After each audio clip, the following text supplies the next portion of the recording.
जय श्री राधे दोस्तों, आइए सुनते हैं आज की कहानी। बहुत समय पहले की बात है। एक शिकारी था।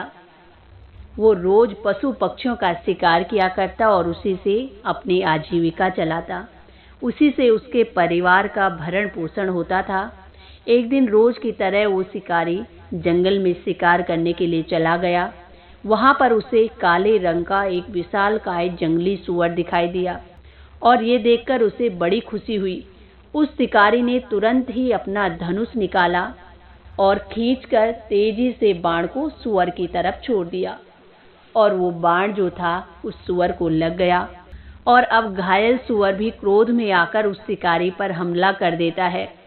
शिकारी को संभलने का कोई मौका नहीं मिला और सूअर अपने दांतों से उस शिकारी का पेट फाड़ देता है। शिकारी वहीं पर मरकर गिर पड़ा और उस सूअर को भी जो बाण लगा था उसके शरीर के पार हो चुका था और उसकी भी वहीं पर मृत्यु हो गई। और तभी थोड़ी देर बाद वहां पर एक सियार आता है। वो बहुत दिनों से भूखा था। उसने जैसे ही उन दोनों का मृत शरीर वहां पर पड़ा देखा तो सियार जो था बड़ा खुश हुआ, क्योंकि वो बहुत दिनों से भूखा था और आज वो बड़ा खुश हुआ, भगवान का धन्यवाद करने लगा।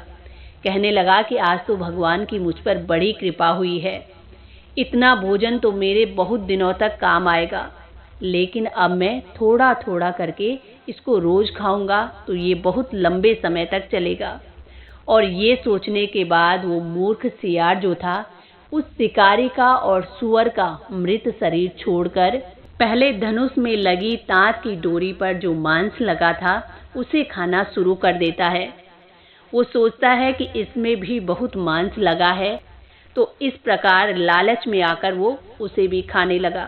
तभी थोड़ी देर बाद वो तांत की जो डोरी थी वो कटकर टूट गई, जिसके कारण धनुष का आगे का हिस्सा जो था बड़ी तेजी के साथ उसके मुंह के अंदर घुस गया और उसके मस्तक को फाड़कर बाहर निकल गया।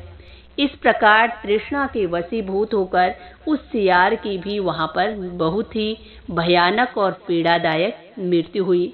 इसीलिए नीति बताती है कि अति तृष्णा न कर्तव्य, कभी भी अधिक तृष्णा नहीं करनी चाहिए, क्योंकि अधिक तृष्णा मनुष्य हो या पशु हो किसी का भी हित नहीं करती।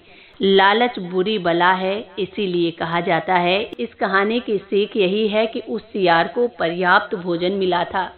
लालच में आकर उसने धनुष में लगी तांत की डोरी पर लगा जो मांस था वो खाना शुरू कर दिया। वो उसको भी नहीं छोड़ना चाहता था और अंत में उसी ने उसके प्राण ले लिए। अगर वो अधिक लालच नहीं करता तो नीचे पड़े मृत शरीरों का मांस खाता, लेकिन लालच में आकर वो अपने प्राणों को गंवा बैठा। तो दोस्तों, ये थी आज की कहानी। आशा करती हूँ आप सबको भी पसंद आएगी।